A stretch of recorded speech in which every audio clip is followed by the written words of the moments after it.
This podcast is part of the Zeo to Hero Podcast Network. AvenuePodcast.net. Hello, all my beautiful people. It's time for another fun episode of If You Give a Dad a Podcast. And this week I have with me a man that I have gotten to know pretty well over the last few months and things like that. And I'm very excited to have him on my podcast. And that is the Ruthless King, Xander Gold. He is the owner and promoter for Diamond State Wrestling. And he is a great guy. I am really excited for you guys to hear this episode with him. It's a lot of fun. We talk about his start in wrestling as well as, some other things, the differences between going from just being a wrestler to being a promoter and, different things like that. Some of the people that he's met over the years doing this thing that we call the business. And I think you guys are really going to enjoy this. And for those of you who are here just to listen to the Alexander Gold episode, welcome. I hope that you enjoy what you hear. And I hope that you stick around and listen to some of the other great episodes I have here as well. So, if you guys are as excited as I am, then let's get this show on the road. If You Give a Dad a Podcast. Hey, Dad. So where did you actually train at? I made a really good career out of being able to bump, sell, and I had a punch me face. I wasn't about to call you dad, so. Seriously? I felt like it was in an anime or something. People get really mad at those videos for some reason. Like, it triggers certain people. Yeah. Wow. I was actually lost as an infant, and I was taken in by a traveling group of independent wrestlers. I love it. I'm excited for this stuff. Bro. Getting punched in the face on the daily. Do you always do these interviews with your shirt off? What? Man, this guy won't shut up. All right, everybody. So this is attempt number 2. As you know, I did a recording in the ring with this guest that I have on today. And my computer decided that it didn't like the recording or something because it won't let me use the audio. So we're doing this again.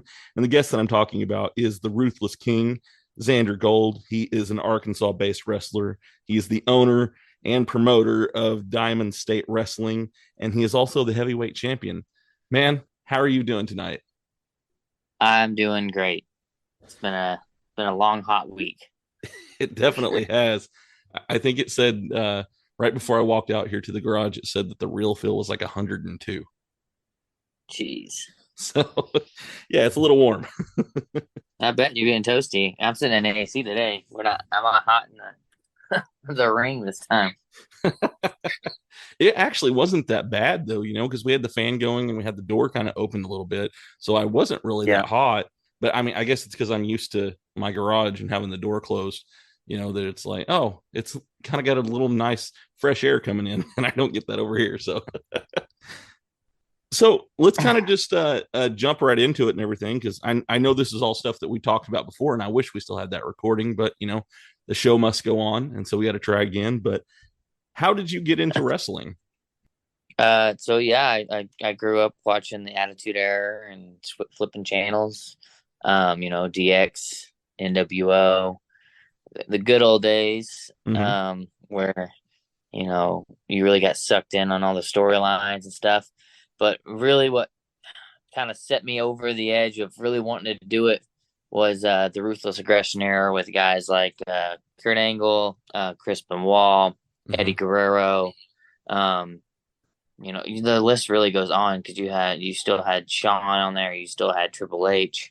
Right. You still had Taker. You had Kane, all those guys.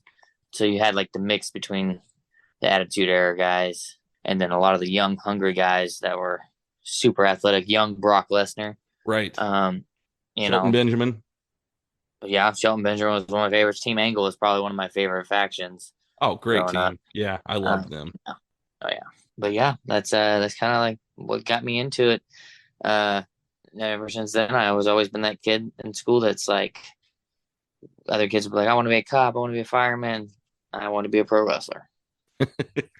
Never want to do anything else. So yeah, and it I remember being a fan of pro wrestling whenever I was in school, and people made fun of you for it, or they did me at least, So it's nice to be able to be like, look where I'm at now.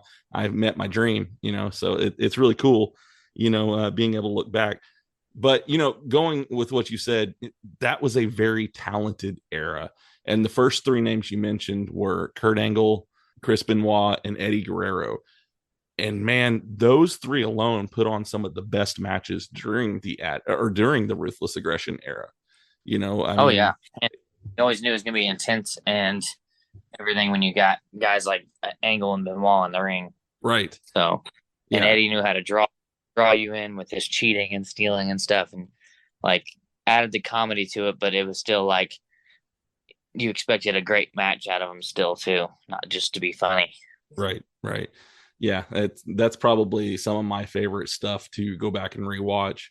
I would probably say, and I don't know if this same with you, but probably WrestleMania 21 is probably one of my favorite ones to go back and rewatch, and that's like pretty much in the height of the Ruthless Aggression era. That was a good one. Yeah, that was the one where Batista won his first heavyweight title, and John Cena won the WWE Championship from JBL. Yeah, that was definitely a good one. That kind of like set Cena on his, his long run as WWE champion multiple times. Right. My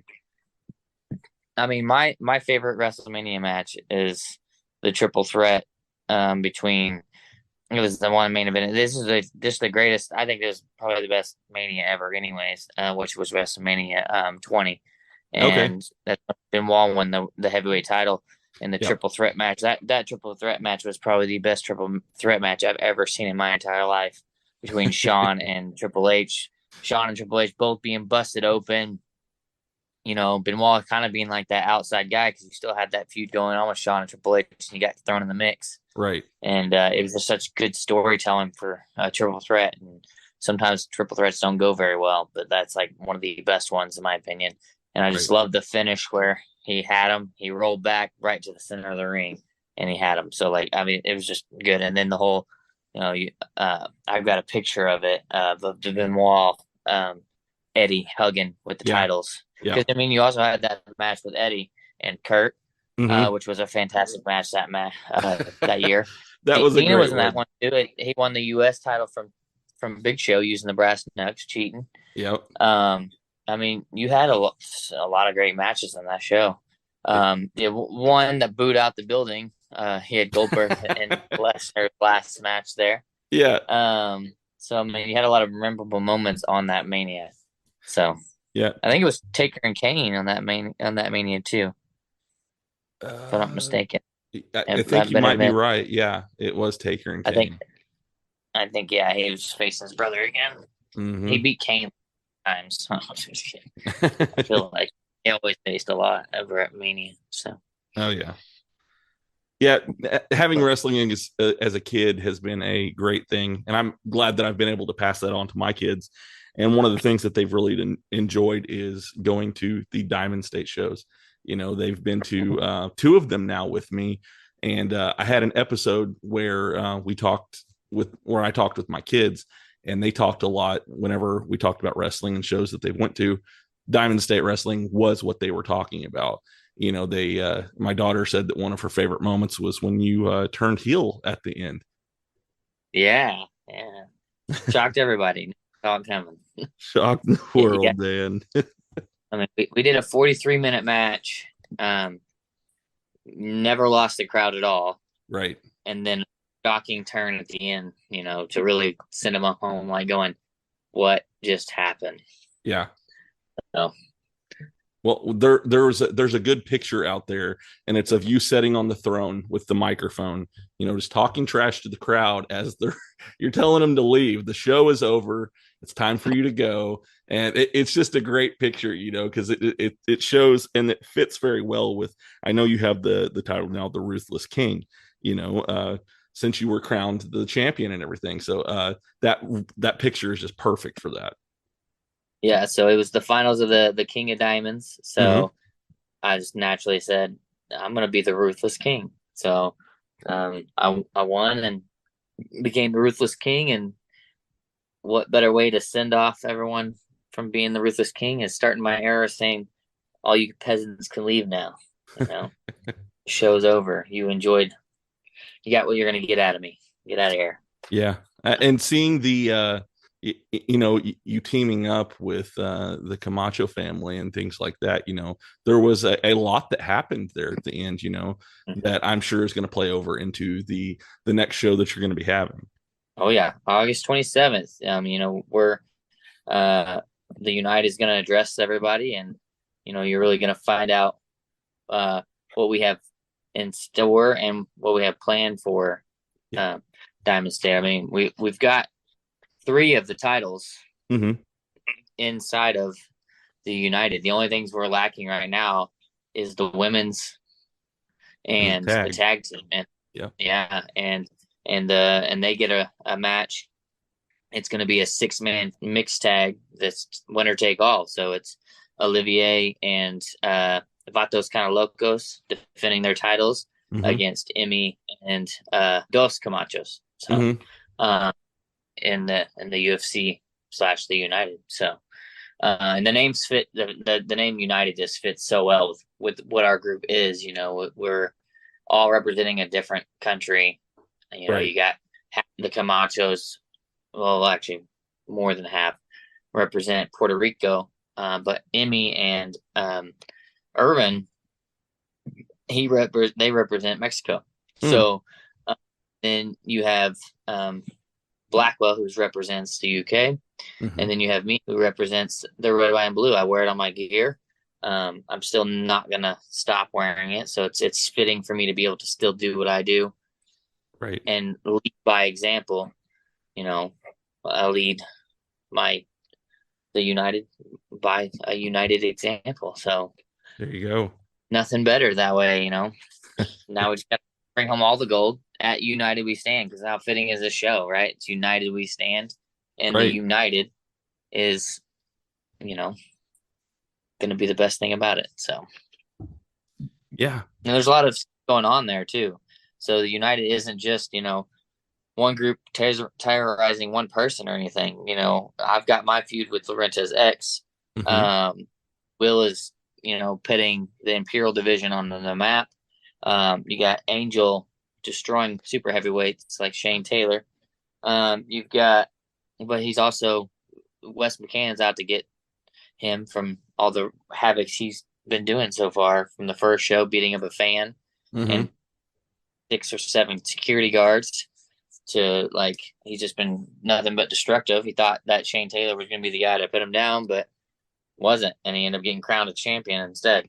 So, and then you have, Emmy's one of the best women wrestlers and not just for Diamond State, just all over. Right. She's young and she's talented. She's got a bright future ahead of her. And so she's going to lead the path. Olivier's not anything. I'm not selling anything away from Olivier. She's good too. Obviously she won a fatal 4-way. She had a 25% chance to win the title and she ended up winning. So, but she didn't pin Emmy. So, and Emmy's beat her. Emmy beat her the show before that. That's right. So, I remember that. That's why Emmy gets a shot. She has a current chance. So why not give her the shot first? Right. I've been following Emmy on social media and stuff like that, and seeing all the different things that she's doing, and she's really good at pulling the crowd in, and talking trash with the crowd, and she's very entertaining to watch. I really enjoy the things that I'm seeing coming from her. Yeah, I mean, you're only going to see better things coming from this next show, right? And so there's a lot of twists and turns, and people got to buy their tickets, before it gets sold out. Right. So kind of switching back over to what we were talking about before, you were saying that you liked a lot of the ruthless aggression and things like that. Who would you say is probably your biggest influences on your in-ring style? I got 2 guys. Okay. It could be slightly controversial or whatever, but I don't really care. As in performance wise, it is what it is. That's who inspired me. It's not going to change off of what happened in a personal life aspect. But the 2 people who inspired me the most are Kurt Angle and Chris Benoit. Those are my two favorites. And then Eddie also. So, and you'll see more of my Eddie influence now. Now that I'm the Ruthless King, and I get to be a little bit different. But I've hit my Eddie spots before, and in the past. So you're going to see some shenanigans coming in the future. Well, we get to see that heel side because before this, you were a face in Diamond State. So it's interesting. It's going to be interesting to see, this change. It's definitely going to change for everybody. So I've been a good guy for basically 99% of my career. So wow. There's only been a few cases, and it just didn't click and it didn't work. Right. In other places. But it also wasn't under my terms.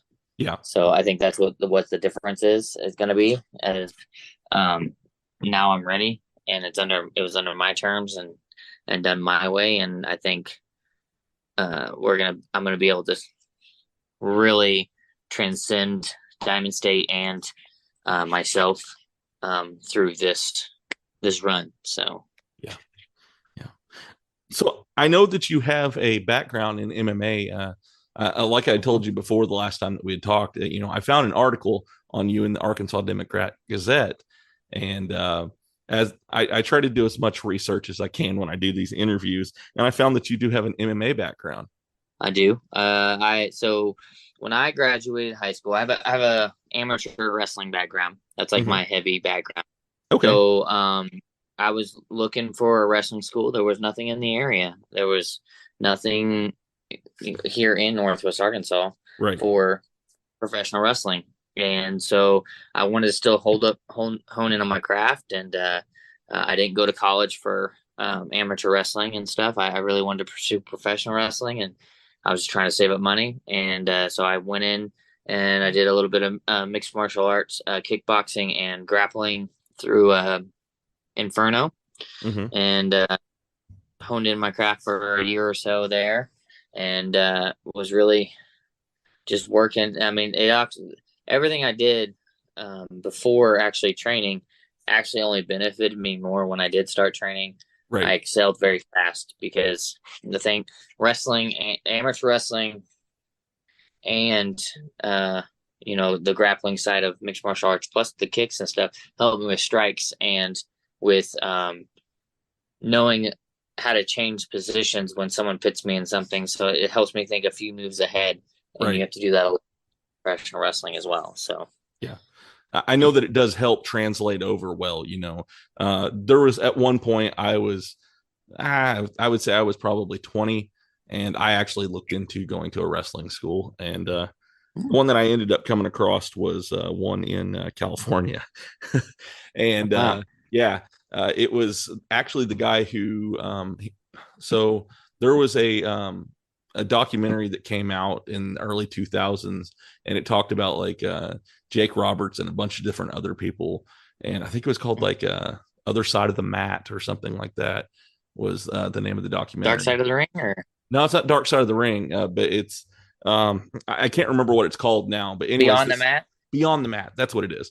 Beyond the Mat. And one of the guys that was in there had a wrestling school, and he had trained people like Alex Shelley, and I think Great Khali was somebody who had been there, so he had trained some people who had made it big, and I had considered going into that. And one of the first things that he asked me was, do you have a background in martial arts?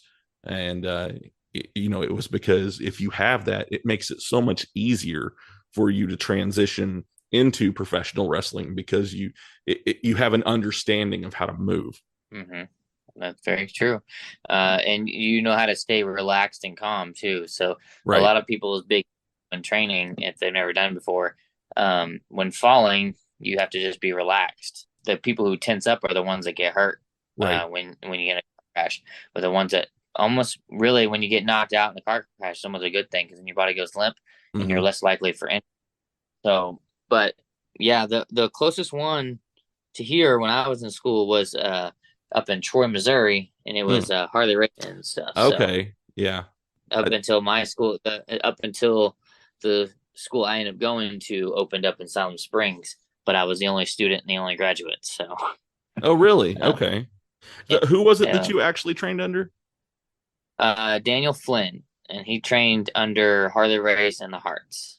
Okay. So he had some really good training, and he taught me a lot. And then I learned a lot through starting out and working the indies and stuff too. I went to tunnA, which is Native American Wrestling, and a lot from Running Wolf, who the promoter there and stuff. So that's where I got my career start there too. You know, was the first 2 years of my career was there. Then I started branching out a little bit more in Oklahoma, and then I got to the point to where I knew Oklahoma was not going to get me anywhere, and so I started traveling more to Texas and trying to get out there more, and then traveled further and got more opportunities and faced different people, and then finally something opened up here, which was WCWA. So, and then I got the opportunity to train.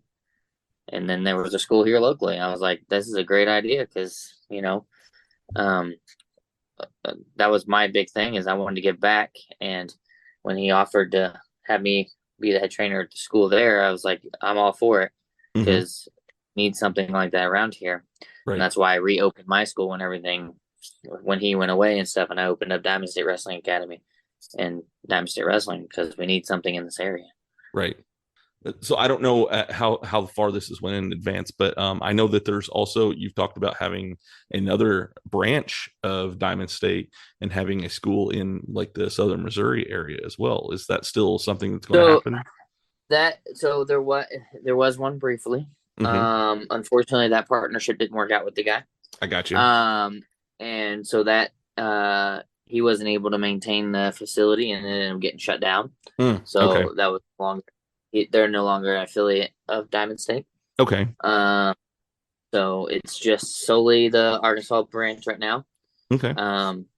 That's the thing about starting a business is sometimes you make big game plans and then life hits and you got to make some changes. So unfortunately, right now we're just in Northwest Arkansas. We got big announcements coming up in the next month or so. Things are just going to be picking up and getting bigger now, though. So a lot of big things coming. So yeah. It's one thing I always tell people whenever things happen, life comes up, and I've had different ones where I have an interview scheduled or something like that, and last minute, man, I'm sorry, I can't make it. Life happens. You have to learn how to roll with the punches and keep going forwards with what you do have. Yeah, that's 100%. It's not about getting knocked down 6 times, it's about getting up 7. So. Exactly. So there's a move that I actually have seen on the internet, and I wanted to talk to you about it. And it was at a show that you did not too long ago. And I see you. So the rafters are rather low in this building. And so you realize you can't jump like you normally would to do your move. And so you grab the rafters and literally you're climbing across the middle of the ring to hit your spot. What was going through your mind whenever you did this? I'm at a point that I really want to go viral on something. Yeah. I want to leave shocked. Plus, when I realized I wasn't able to do any of my spots that I could really catch the audience's eye or attention, and really get them at awe, I was like, I've got to do something. And I saw the rafters, and they were far enough apart to where I could monkey bar them over. And I was like, monkey bar them over, I'm gonna hit elbow drop. And luckily they were sturdy enough to hold me. That's what I was thinking is, oh man, I hope these don't give, They didn't. They were pretty sturdy, so they held me pretty good. Yeah. And they're a little dusty, but they held me pretty good. I went over without it. It's been a thing that's really getting some views and really getting out there, and it was just a fun moment. That was probably the funnest show I've done in a long time. Yeah. I got to go out there. It really is my first time as a heel. That crowd hated me. It was lovely. So I got to shut them up for a minute with that move too. So that move, they were just like, holy shit. Oh man, that was awesome. they really didn't want to boo me after that.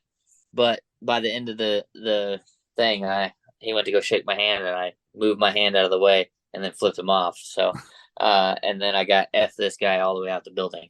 Oh, that's good. That's the way you want to get yeah. Out of the building when you're a heel. Oh yeah, definitely.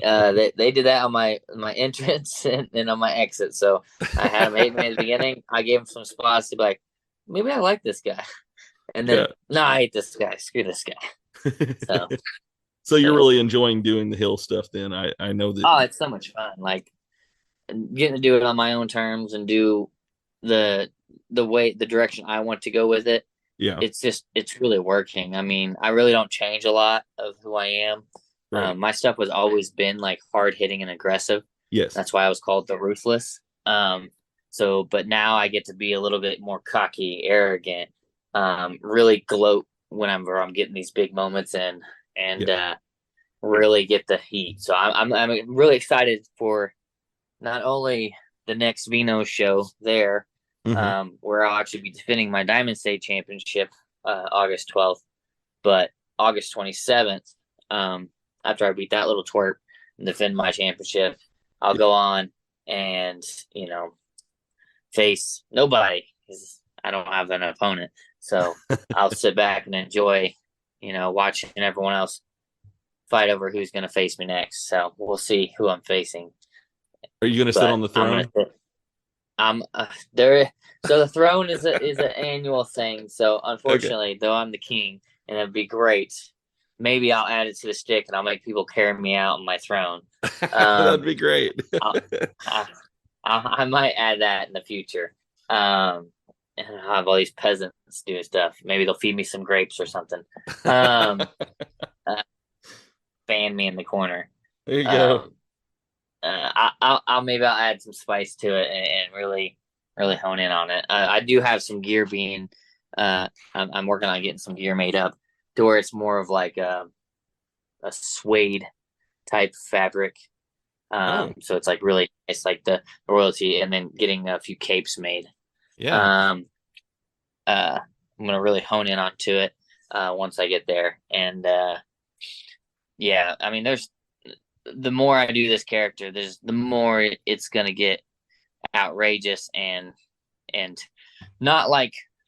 So I feel like, when you see King of the Ring, you get a lot of guys, usually they get horny with it. Yes. Right? Yep. No, I'm going to be like, it's going to feel like I'm a legit king. Right. But like, I also was a warrior before I was a king, so I've still kind of thing. Well, there, like you said, there were some that were very corny and stuff. And then there were some of them that actually kind of made it look cool, Yeah. And like, I always thought it was funny, and I've heard this in interviews and stuff. Every time that they tried to give Stone Cold the crown to wear it, he would end up, bashing it on somebody and breaking it. He did it a couple times, and then they were like, "You're not going to wear that, are you?" And he's like, "No, I'm not." So yeah, but that is what made him. That promo is who made him Stone Cold Steve Austin. Yeah, there's always one icon that makes them, or one iconic moment that makes them who they are. The Rock's was the when he joined the Nation and cut that turning into the Rock promo, and his was the John 3:16 promo, or the Austin 3:16 just whipped your ass. Yep. So so I mean, there's so many iconic moments that really, that's the moment they're like, that was it. And this is going to help skyrocket them to the next level, kind of thing. So, yeah. So going back, like I said, I've been doing research and everything like that before I had you on here, and I got to see your AEW Dark match. Now I know they don't do AEW Dark anymore, but you actually had a very impressive match there. They gave you some time to actually get some moves in there, and you don't always see that in AEW Dark matches. Yeah, there's a lot of guys. I was on AEW Dark. I was like, yeah, you got punched in the gut, and then you got pinned 1, 2, 3. That's not an AEW match. That was like a straight up squash match. Yeah. And I got like a legit match, which was great. I got a 5-minute match. Yep. Tag team match. But like, I opened it with Alan. I worked with Alan more than I did Preston, which I wish I could work with him a little bit more, hopefully in the future. But yeah, I mean, he gave me basically everything. I gave him everything on it, and then I lost and I took the pin or whatever. But like at the same time, it was such a great moment, right? Of like I got the full comeback, so I got to do my whole thing, show my spot. I popped all the boys in the back with my top rope backflip, and like just that whole trip was like crazy. So that was like a surreal moment for me with that trip, because I had my transmission had blown because we drove up there to go to Disney in Orlando, and that Monday, and we weren't filming until Wednesday and Thursday. So Wednesday I was in the crowd for Dynamite, and then Thursday I got my dark match. But like Monday, transmission goes out. We go to Disney all day, then go figure out the car situation, get a rental car really late at night. Then we got to drive 3 hours to Destin. Go to Destin, go to sleep, like hang out, go to dinner, whatever, go to sleep, get up at 5 a.m. and then shoot, 4 hours up to go to Jacksonville to be there for dark. They're literally all day. Like filming for those days are so gruesomely long. So you get there at like noon and you're there till like 2 a.m. And then you got to be back there at noon the next day. And, but like, and I got off at 2, and like I ended up sleeping in my car. Couldn't sleep for shit in my car. So I got like 2 hours of sleep maybe. Yeah. Then I called Cage, Brian Cage, and we met up at the gym and we hit a workout. And then, I go do that dark match, and like, they're like, you're going to get the comeback. I'm like a full comeback? Yeah. What do you want to do? I was like, well, this is my normal comeback. What do you think? Okay, cool, whatever. I'm like, bet. I'm like, I'll take that all day. So yeah, it was a lot of fun. And funny story about that too, like because Pillman Jr. just signed with WWE or whatever. And so I got a funny story about Pillman Jr. too, about me and Cage and Pillman. Yeah. So I've been up to dark actually 3 times. So after that dark match, I went back. Few weeks later, I got tested positive for COVID. Oh no.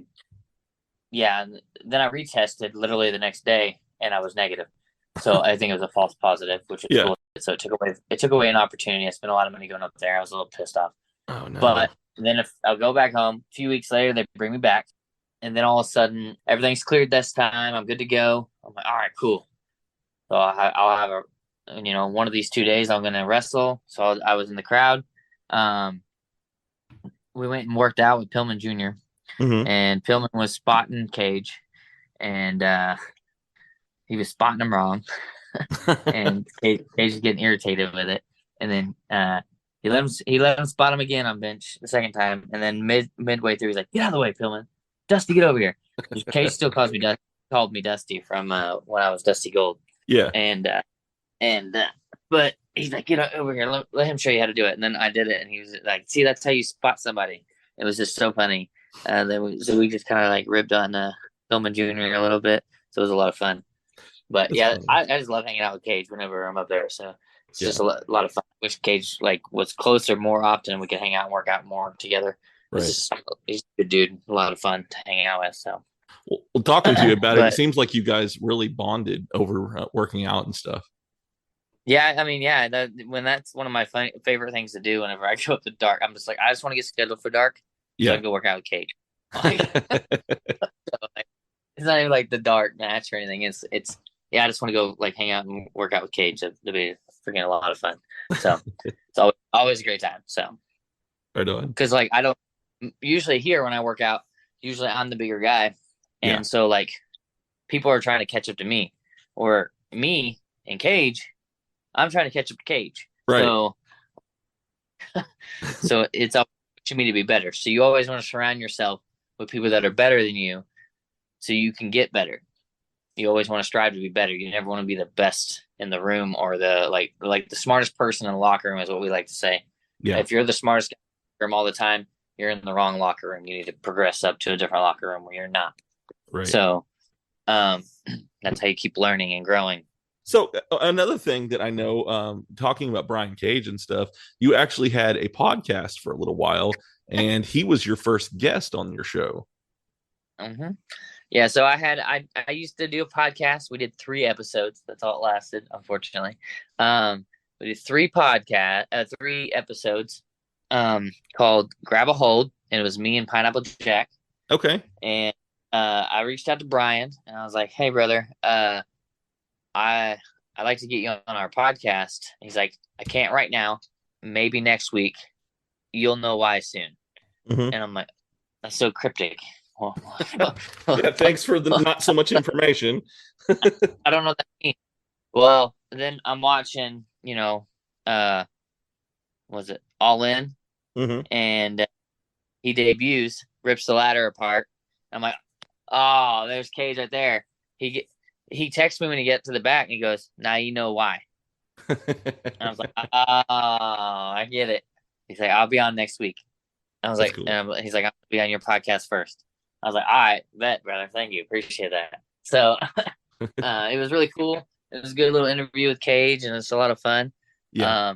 It didn't last, unfortunately, but like it gave me that good memory and that cool part. It's just another thing, about just like Cage and stuff. So, and I plan on bringing him to Diamond State at some point. So, oh, that'd be cool to see. Yeah, he'll come back. So I've already talked to him about it. So Awesome.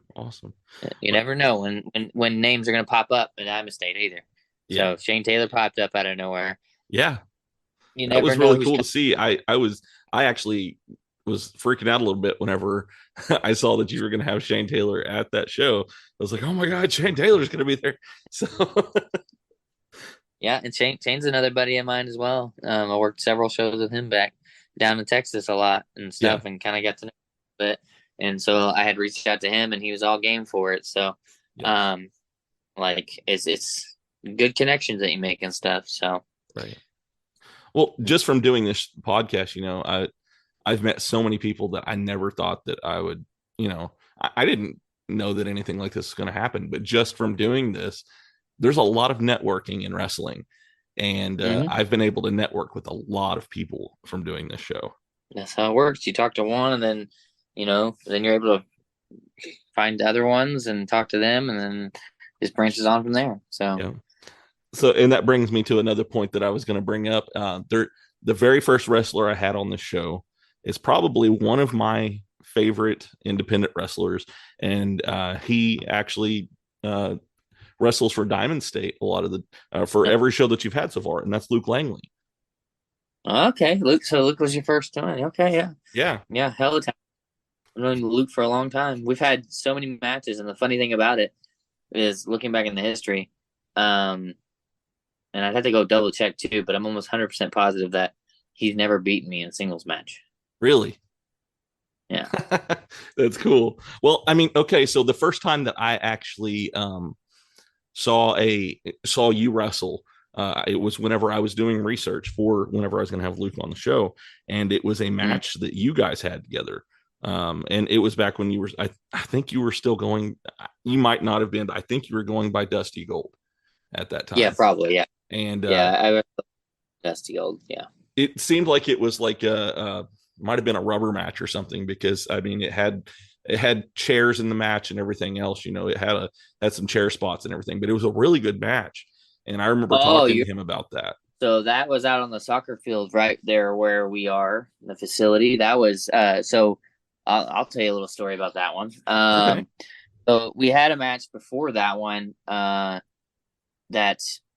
so I had just lost my title to Malico, from the Ozark Regional Championship from WCWA. I was the first champ, and I had just lost it from Malico.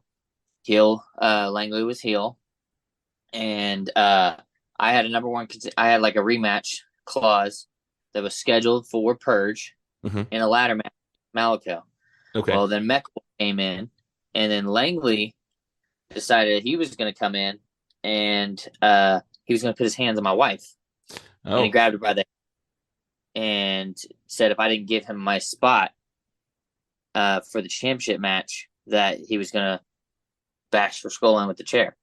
Okay. And so I was about to give up my spot, and then Wes McCann came out and made it a triple threat match tonight, and the winner got the spot basically in the match against Malico for the title in the ladder match. Mm-hmm.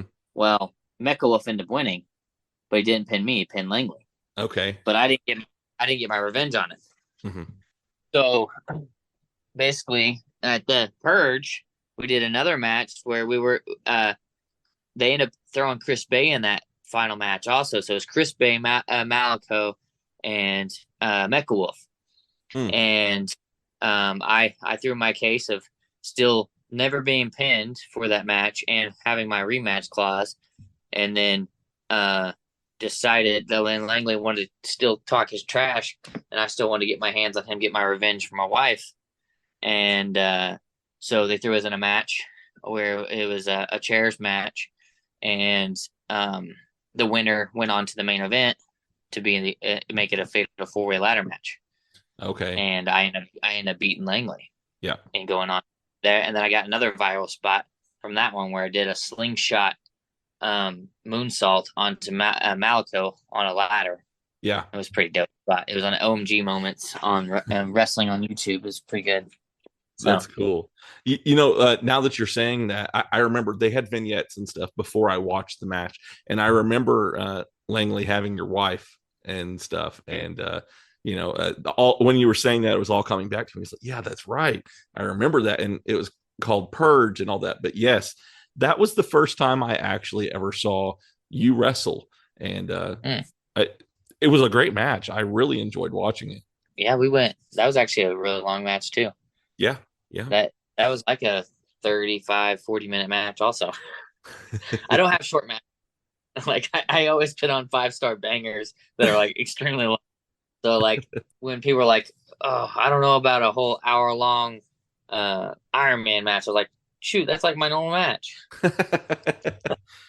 Well, when it's done right, it doesn't feel like it's been that long. Right, exactly. So just like the learners, I know how to. So that's one thing I pride myself in is actually, it doesn't matter how long I'm out there. I know I'm going to have the crowd 100%. I'll know if I lose the crowd, I'll take it home. Yeah, because I know when to if it gets to that point. And if I feel like we're losing the crowd, I'll either do something to get them back, or I'll feel like, okay, it's at this point, we've gone kind of long enough, we can take it home now. Like. I get out there, I get lost in time. I just enjoy myself wrestling, and the crowd's into it 100% of the time. So, like, I'll stay out there all damn night if the crowd's still into it. So with all the different divisions that you have in Diamond State, there's one in particular that I wanted to talk about because it's very unique. I know that it has a lot to do with a certain division in Ring of Honor is where you kind of got the inspiration for it from, but I'm talking about the Imperial division. Kind of talk about that and how you came up with the idea for it. So I've always really liked the pure division in Ring of Honor. And I wanted something like that, something for like the wrestler, not your crazy spots, not your characters, but wrestling, like actual wrestling. Yeah. Done right.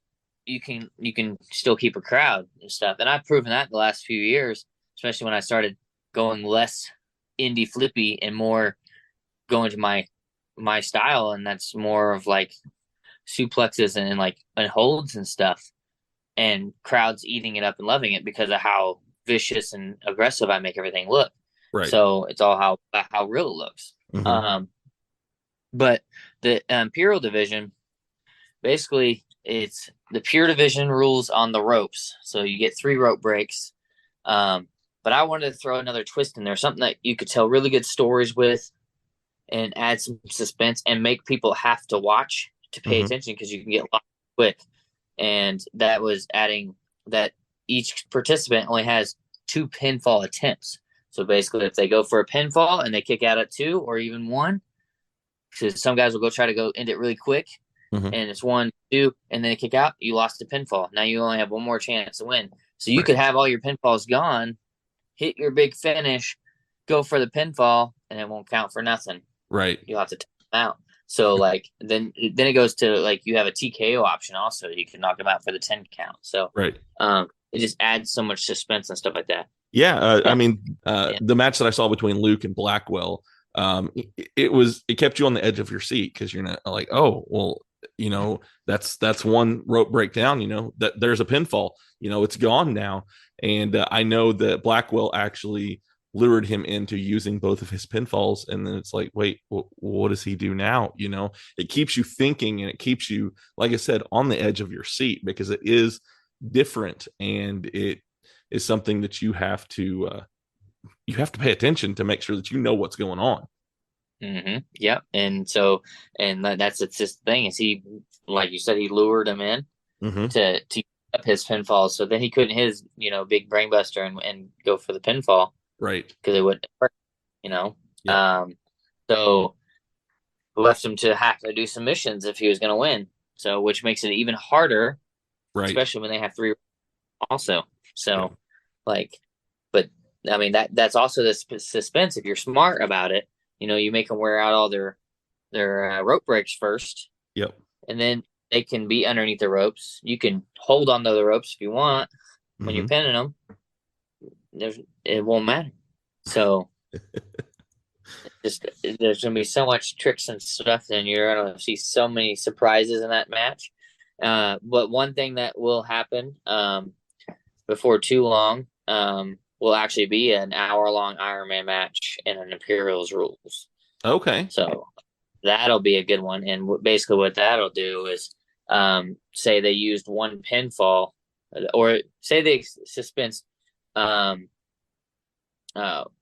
their pinfalls. If they happen to tap them out and get a point, then they'll get one back. Okay. So there's chances for that within that time that they can use them, but then gain them back also.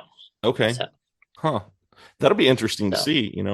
I definitely want to see that for sure. Another side of things that are going on with Diamond State is you have your academy. You're starting to train the next generation of wrestlers. And I know that there are a few that you've actually trained yourself that are wrestling for Diamond State Wrestling right now. People like Pineapple Jack. I know he's one that you trained yourself. Yeah, Pineapple Jack, one half of the tag team champs. Eli Perez is he's my very first graduating student, actually. Okay. So I have him, and I have Pineapple Jack. Then I also have a debuting Eric Bronson this next show. Just now recovering from two bicep tears. Yeah. He had double bicep tear, and so he was out for 6 months, so he didn't get to be part of Diamond State when it first started. But now he's finally back and healed and go. I got a few other ones. Anna, our female announcer, she's one of my training female students to be a wrestler. We got a few other guys that are there that you don't really see, that are helping out in other ways, paying the students. But they'll be up and coming. And then I also have another one that was my second student, who went down and trained with Dustin Rhodes. He goes by Ollie Emerson, and he'll actually be coming in before too long also. So, yeah, always having an outlet. That's the good thing about being a Diamond State student at the Diamond State Wrestling Academy, is that eventually you'll be a star on Diamond State Wrestling. So Right. And one thing that you brought up was Anna, and I know that when it comes to the women's side, you have specifically made it to where women shine in that division. You have a women's announcer, you have a women's referee in that match as well, so you're actually showcasing women in all the different spots that you can in that match. Yep. I want nothing. So in the women's division, it was originally called the Diamonds division. Unfortunately, that name was stolen. Gotcha. Used down at Row in Houston. That's what they call their. So, because that was kind of like my whole point was they wanted to be them. They were the Diamonds of Diamond State. Okay. And so it was the Diamonds division. Now it's just the women's division, unfortunately. But yeah, so nothing. I don't want to highlight anything but women in that match. So yeah, referee, announcer, and the wrestlers. Now, granted, this next show, Candace, our female ref, will actually be reffing the mixed tag because that's the only match affiliating with women. So she'll be actually bring that. So it's tag team and the women. So Anna will be announcing it. So Candace is awesome too. You know, I know her from I know her and I know Red, you know, all that, and she's awesome at what she does. I think actually in a few different companies got ref of the year last year. Nice. So yeah, she does a great job. I love my reffing staff. I have a great reffing staff. I think we're at a really good point. I actually just added a new referee today. Oh, cool. That I'm giving another guy a shot because Brian Scott will be out the August 27th show. I found out he's not going to be able to make it because of his normal job. And so I filled his spot with another referee that Ref Kenny had suggested. So we have a debuting ref.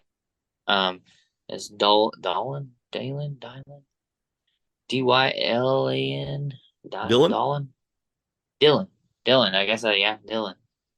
I'm bad with names. But Dylan something. So, okay. Yeah, he'll be filling in for Brian, and we'll see how he does and see. He may be a consistent thing. So awesome. So what is it like going from just being a wrestler to now booking shows and things like that? I know there's got to be a major change there, even in mindset for doing a show. I mean, just so I when I was just a wrestler, mm-hmm. and I was very involved in WCWA, I didn't understand a lot of some decisions that were made by the old promoter, right? And but now being in that chair, I really have grown a respect and like grasp the concept of certain things and realizing what works and what doesn't work. Yeah. So my big focus since doing that is just to make the best storylines I possibly can with the top talent that's available, you know, that deserves the highlight. So everyone gets highlighted on the show. That's one thing that since taking over this role, that I wanted to make sure everyone got highlighted. That's why we do, you know, commentary graphics. We do ref graphics. Everyone has a highlighted spot and they're all important.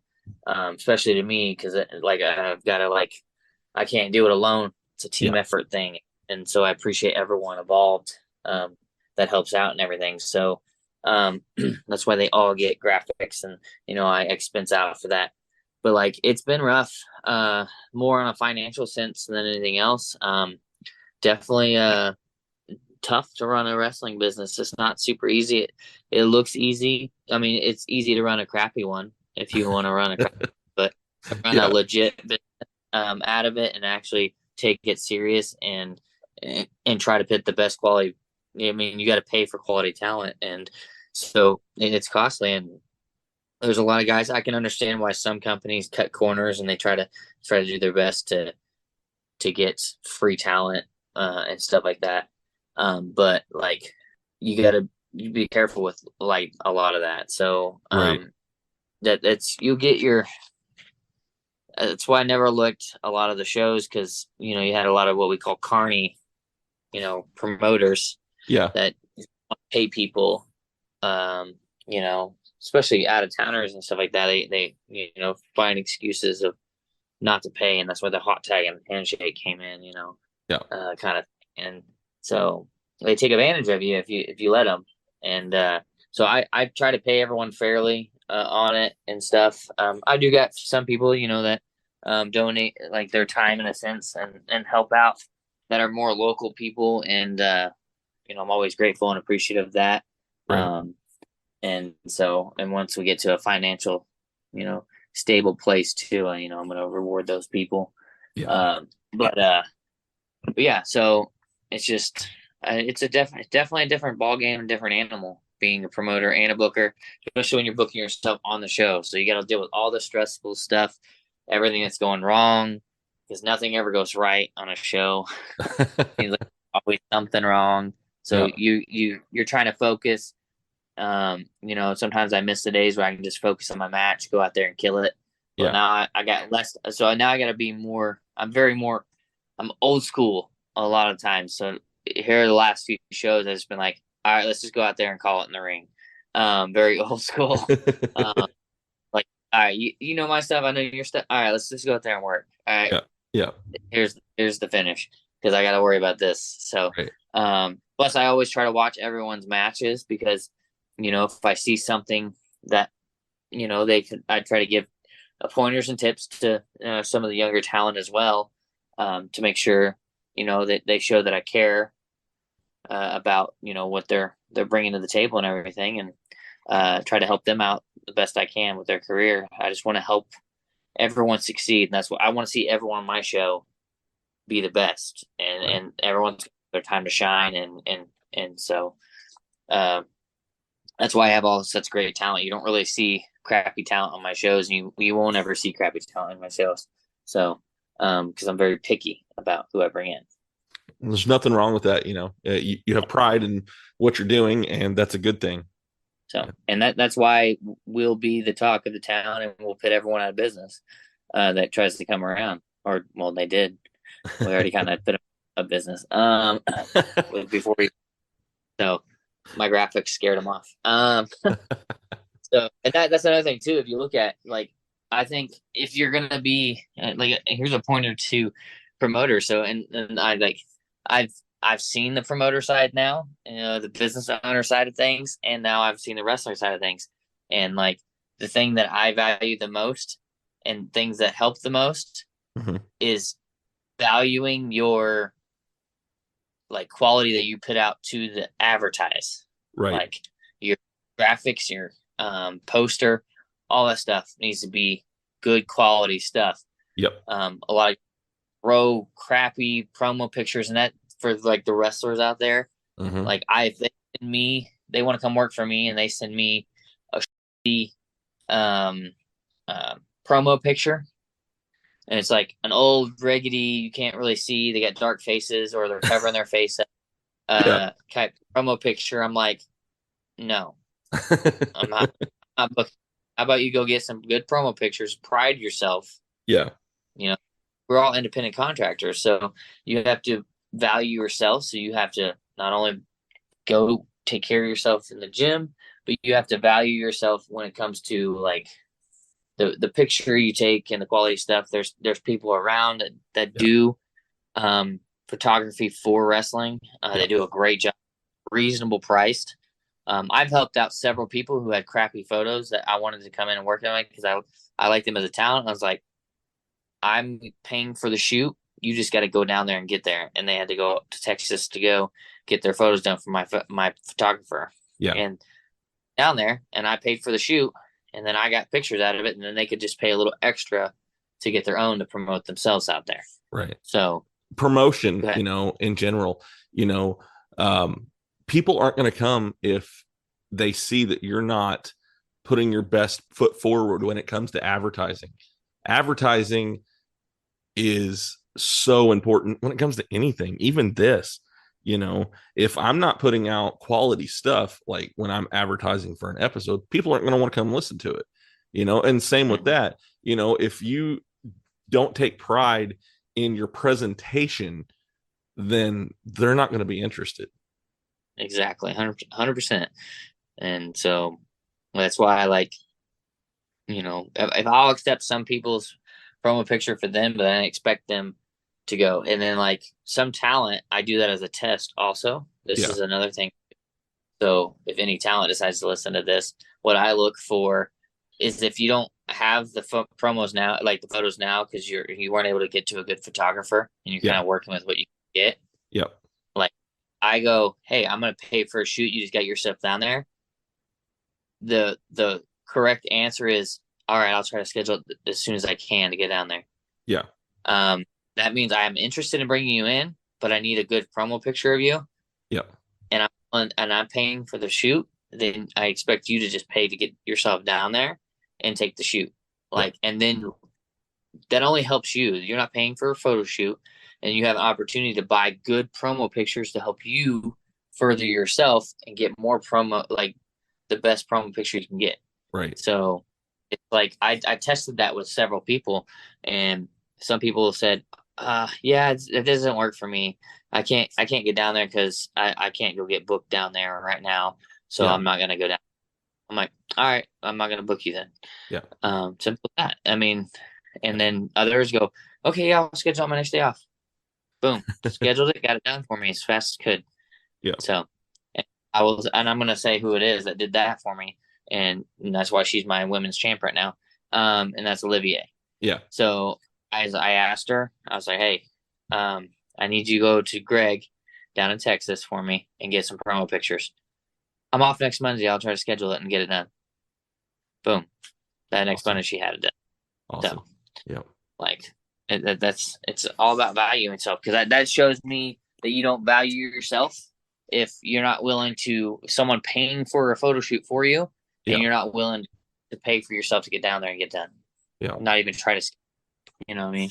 Yeah. So, well, and I mean, it's, you got to take pride in yourself, how serious are you putting into yourself even, and I mean, with you saying this, you're not saying, okay, you have to be down there next weekend, you told him go schedule it, so I mean, it's not like you're like, no, you have to skip all the things you're doing with your family to go do this, right. Like it's one of those, get it scheduled as soon as you can, right? But obviously don't make it like 2 months from now, right? Make it within the next couple of weeks that's convenient with you, right? Kind of thing. So we're coming up to close to a close on this episode and everything, and I kind of just have a few more questions for you here, and it kind of just goes back to your wrestling career and everything. What would you say is probably one of your favorite feuds that you've been in? Oh, I've been in so many. So I have several good feuds. My number one is gonna, that's real tough. Actually, there's two really good ones, and that's one that you guys are seeing right now involve in Diamond State, which is Laurentez X. Mm-hmm. We have just such good ring chemistry together. And then the next one is one of my members of the United, which is William J. Blackwell. We feuded through several companies over the last couple of years, actually. So, beat the hell out of each other. We did an hour-long Ironman match against each other. We killed it. And so those are probably my two favorite feuds. Because a lot of independent, that's another thing too. Most independent promotions don't do feuds. So it's hard to or if they do, it's usually their local guys. They don't really bring someone in for a while to try to feud with somebody. Mm-hmm. I've never been a fan of that either. Only use your local guys. No, bring in other talent and then make it good, and then take some breaks from some people and bring other people in. Right. So, but anyways, yeah. So, what would you say is your most memorable moment in wrestling? Ooh, I mean that scaling the rafters is a really good moment, but also it took me back. Yeah, I mean that's a great moment, but honestly, I got the AEW moment, the top rope backflip, popped everyone in the back, was always a great moment also. And then that Fatal 4 ladder match where I slingshot moonsaulted onto Malico on the ladder perfectly was amazing. Yeah. So just so many different ones. I try to create new moments, and you usually got to try to stay fresh and keep creating moments to keep yourself relevant. So my most memorable at the moment is the scaling the rafters till the next one. And then, I'll create another moment. I'm going to be the I'm gonna be the moment maker. That's gonna be my new gimmick. There you go. I'm the moment maker. I'm gonna make you a star, baby. So, do you have anything that's coming up that maybe you want to talk about before I get you off here? Well, we got August 12th back down at Vino's in Little Rock. I'm defending the Diamond State Championship against Drayshawn Prince. Very young, spry, talented young guy. But I'm still gonna beat his ass. He's no match for the king. He'll foul like everybody else. And then we move on to Diamond State Wrestling. United We Stand. August 27th. Tickets are available right now at diamondstatewrestling.com. And there's flyers all over town, but if you're not from this town, follow us on social media at diamond_state_wrestling on Instagram, and then Diamond State Wrestling at Facebook. And then also on Facebook, if you're interested in ever becoming a professional wrestler, come sign up at Diamond State Wrestling Academy at Diamond State Wrestling Academy on Facebook. So, let's start your dream. Is that something you want to do? Let's make it happen. And then we have a lot of big announcements, but I'm going to hold my tongue on those at the moment. So they can't get put out of the bag too soon, but a lot of big things coming for September. And then also this next month, really. To surprise people, you'll have a big part of that. So I will. Yeah. Yeah. So a lot of big things happening, and Diamond State's just growing from here. So yes, it is. Also, if you want to follow me on social media too, it's Alexander_Gold 1990 on Instagram and Alexander Gold on Facebook. I don't do that Twitter stuff. I mean, I have a Twitter, but I literally never on it. So I haven't been on my Twitter in like 6 years. Oh, wow. So I created it and then I never got on it ever again. Man, I do all the social media just for the podcast. I have a Facebook. I have an Instagram. I have TikTok. I have Twitter. TikTok, huh? Yeah. I've even got a Snapchat for the podcast. I've got a little bit of everything. And there's a few new ones that I've started. Like there's one that came from Instagram called Threads. It's kind of like Twitter, but it's like their version of Twitter. And so I do that one. Yeah. And then there's one that I signed up for today, and I've actually been getting a lot of hits on it. And it's called Clapper. And it's Clapper. Yeah, it's a lot like TikTok, but it's you can sell stuff directly off of there. And like if you have like an Etsy shop, and like my wife has an Etsy shop for like all of her shirts and stuff that she makes and her stickers, and so she could do videos, and then it's like, oh well, here's my Etsy shop, so you can do that there too. Any place that I can pretty much promote this show, I'm gonna do it. I'm gonna give it a try. That's not bad. Yeah, so you might have to send me that info on that clap thing, so I can talk to my social media people and get them to sign Diamond State up for it or something to sell the merch. There are a few wrestling companies on there that are already doing like the little clips and stuff like that, kind of like you see on TikTok and everything. I mean it gets the word out there. Yeah, especially if it's a hot new thing. You got a lot of youngsters that are going to get on it, and you got to hit all age groups. Right. When you're trying to draw people to crowds and stuff. So there's still a lot of young kids that are. That's why WWE stayed around for so long. They went to that PG area, and they're targeting the younger kids more than the adult kids. Yep. So that's why I went less edgier, unfortunately. But it's an ever growing thing. You have to try to appeal to all audiences. Right. There's something in it for everyone. It's just a matter of making sure that those people can find it.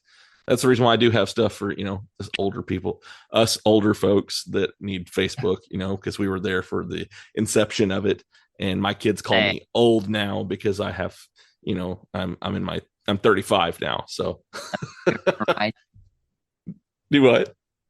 You remember MySpace? I do remember MySpace. I had all kinds of cool stuff on there. Songs. Oh, you can put there and stuff. It was actually pretty cool. MySpace wasn't bad. It was really cool. Like that was the hot thing back in the day. And then You can put music on your thing and all that stuff. And you're like, oh, this is awesome. And then Facebook happened and it just disappeared. I can't believe Like we gave up MySpace for Facebook. I know, right? It's the same thing. That's cool. Yeah. All right, man. Well, it's been great talking to you tonight. I've really enjoyed this. And this one will make it on the air. I'm going to make sure of it. I hope so. Well, you have a good night. You too. Hey, listeners. I'm glad you're enjoying what you're listening to. I'm Billy from Zero to Hero Podcast. I'll always be joined by Jim. And me and him are the Folk and Skull Podcasting. If you definitely like jumping down rabbit holes from week to week of anything that ranging from the old school Power Rangers 90s-esque nostalgia, or we could even be talking about moon landings.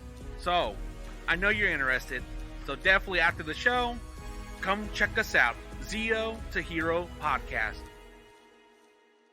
Hi everyone, I'm Lisa. And I'm Dawn. And if you've ever watched a TV show and thought to yourself, oh my god, that season finale plot twist was absolutely bonkers. Or seen a movie and thought, wow, I need to talk to somebody about this train wreck immediately. Then we think you'll fit right in with our podcast, I Hate It, Let's Watch It. We watch TV shows like Riverdale and Emily in Paris. And movies like Deep Water, Killer Sofa, Rubber, and Deadly Illusions. And we give them the total rinsing they deserve. It's basically group therapy for movie masochists. So come check us out wherever you stream podcasts.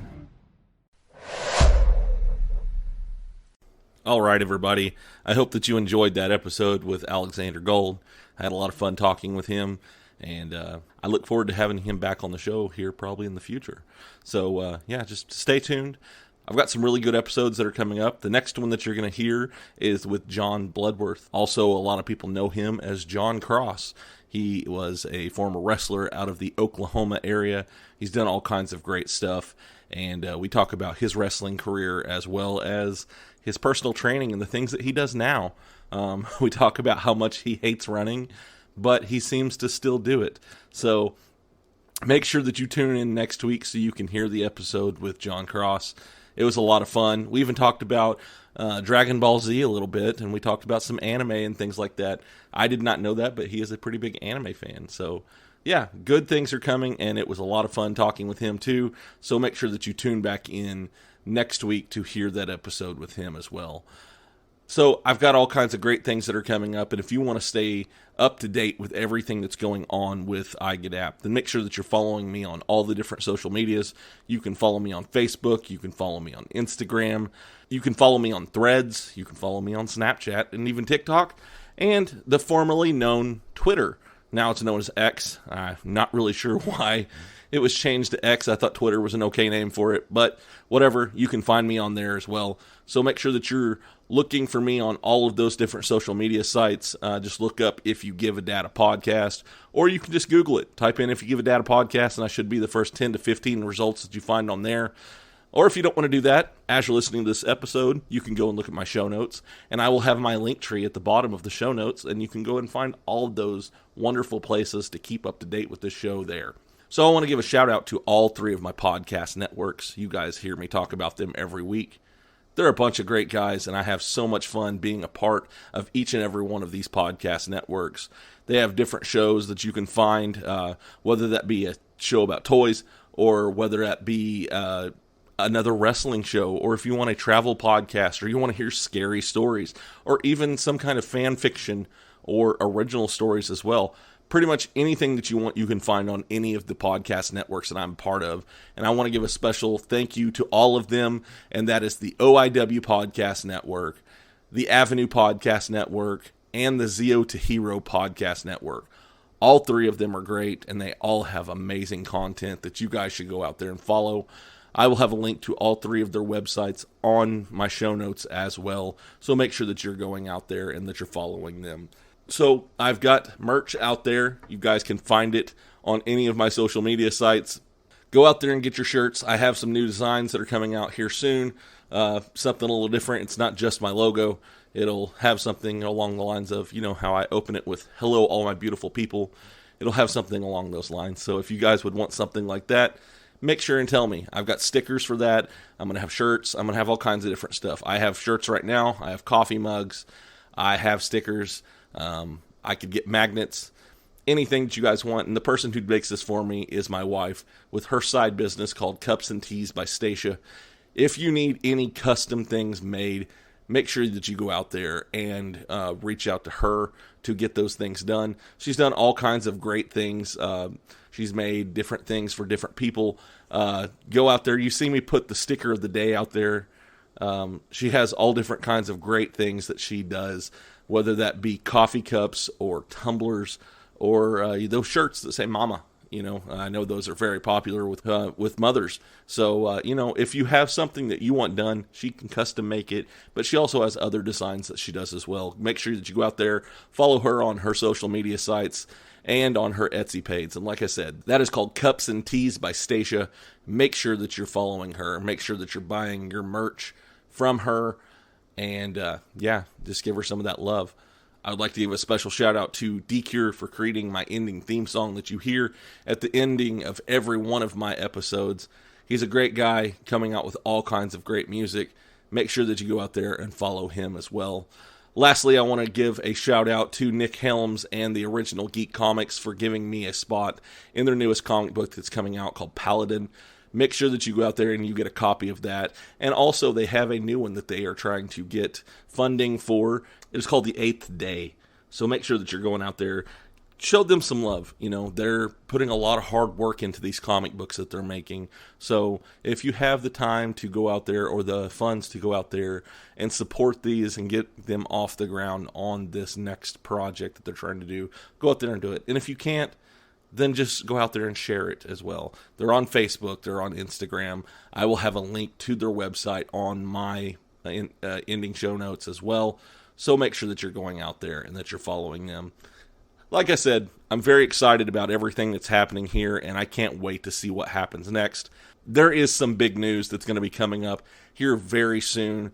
As you're listening to this, you might have already heard it. You might not. I'm not sure when it's going to drop, but you'll know when you hear it. Make sure that you go out there and rate and review this episode. Let me know what you think. If you like it, if you don't, make sure and you let me know. And also, make sure that you share this with everybody else. Let them know that, hey, I like this podcast and I'd like to share it with you. I think you'd like it too. Make sure that you're subscribed wherever you're listening at and hit that notification bell. That way you know when the next episode, if you give a dad a podcast, is available. So, I've started this. And I'm going to continue it. I'm enjoying this. We are going to have our dad joke of the week. What do you call a boat full of buddies? A friendship. I love you guys. I hope that you have a wonderful week. And I will see you next time. Bye.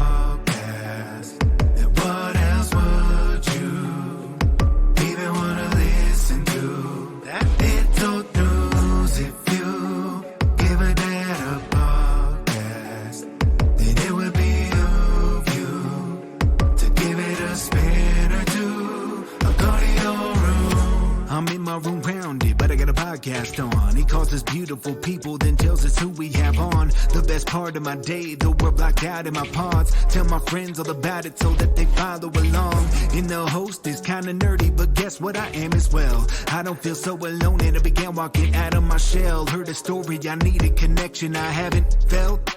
I'll be looking for the next one, till then farewell. It's the podcast for me. Have it on, better go see. Listen closely, download and tune in remotely. It's the podcast for me. Have it on, better go see. And listen closely, download and tune in remotely. This podcast is part of the OIW Podcasting Network.